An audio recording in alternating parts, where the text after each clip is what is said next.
దా ఏడు పండు నువ్వు కూస్తూ ఉండు. కొయ్ కొయ్.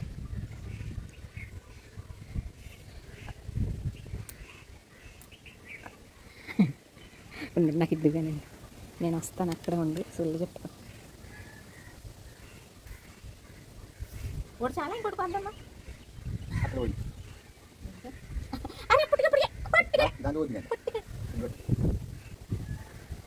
బుడికాడా దా ములకాడు వద్దన్నా ములకాడు వద్దారు.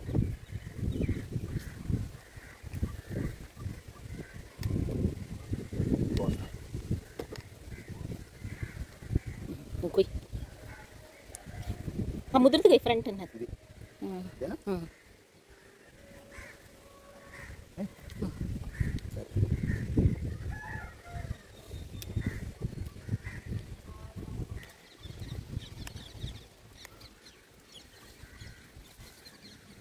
అయ్యో సోమిని వంకాయ వేస్తారది.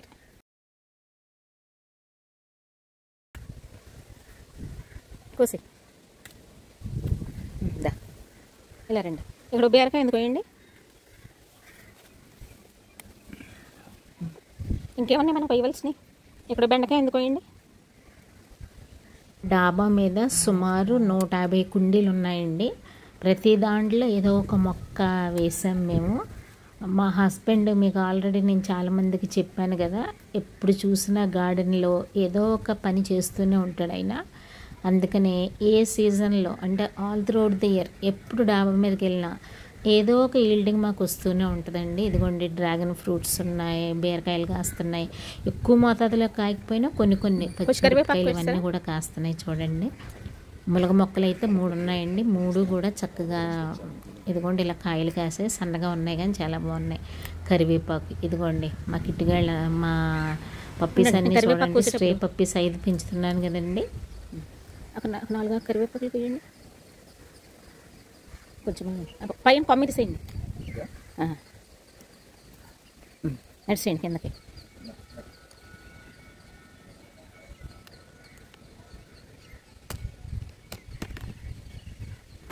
ఈరోజు నేను చేయబోయే వంట ఏంటంటే మా టెర్రస్ గార్డెన్ మీద పండిన కూరగాయలతోటి నేను ఉలవచారు పెడుతున్నాను.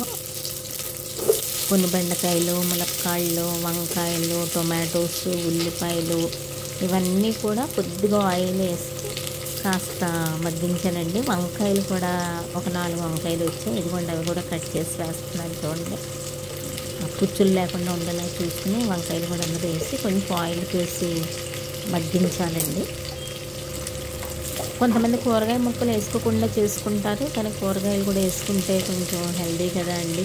ఉత్తి కూరగాయలు తినలేం కదా, ఇలాగ చేసుకుంటే పులుసుల్లో కానీ వాటిలో బాగుంటాయి. ఆయిల్ వాటర్ తక్కువ పోసి కాసేపు మగ్గించానండి. తర్వాత బెండకాయలు వేసాను. బెండకాయలు ముందే వేస్తే బాగా పేస్ట్లు అయిపోతే కాస్త కరివేపాకు, కారం,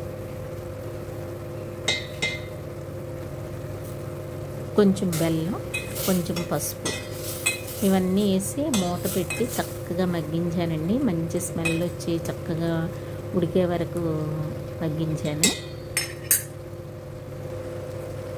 ఇదిగోండి చింతపండు గుజ్జు నేను ఇలా తీసేసి పెట్టుకుంటాను, బాయిల్ చేసిందే ఇది. కొంచెం అది కూడా యాడ్ చేశాను. ఇంకా వేరే చింతపండు అవన్నీ ఏమీ లేదు. యూజువల్గా ఇప్పుడైతే మామిడికాయ ఆమ్చూరు వాడతానండి, నేను ఎండబెట్టి పెట్టుకుంటాను. కానీ ఈసారి మరి ఉలవచారులోకి ఎలా ఉంటుందో అనేసి కొంచెం చింతపండు పేస్ట్ ఉంటే అది వేసేసాను. ఆల్మోస్ట్ ఈ రోజుతో అది అయిపోయింది. ఈసారి చింతకాయలను అలా స్టోర్ చేసి పెట్టుకుందాం అనుకుంటున్నాను. వాటర్ మీకు ఎంత కావాలంటే అంత తగినంత యాడ్ చేసుకోండి. సేమ్ మనం పప్పుచారు పెట్టుకున్నట్టే మనం పప్పుచారు వేరే పప్పు ఉడికించి పప్పులా కలుపుతాం, లేదంటే ఉడికే పప్పుచారులో ఇలా కూరగాయలైనా వేసుకుంటాం. కానీ నా దగ్గర మా బెస్ట్ ఫ్రెండ్ నాకు ఉలవపిండి ఇచ్చిందండి. తను ఇప్పుడు వాళ్ళ మదర్ దగ్గర నుంచి శ్రీకాకుళం నుంచి తెచ్చుకున్న నాకు ఒక 4-5 ప్యాకెట్స్ తను ఇస్తుంది. మనం బయట ఎప్పుడో ఉలవచారు తెచ్చుకొని చాలా కాస్ట్లీగా తినక్కర్లేదు.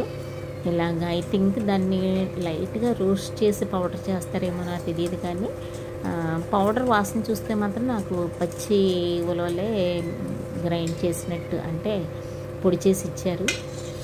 కాసేపు అదే వాటర్లో యాడ్ చేసి దాన్ని ఇలా పోసాను. చూడండి అసలు దాని అపియరెన్సే మనకి పప్పుచారులో వచ్చింది. మరిగించిన తర్వాత తాలింపు వేసానండి. బాగుందా?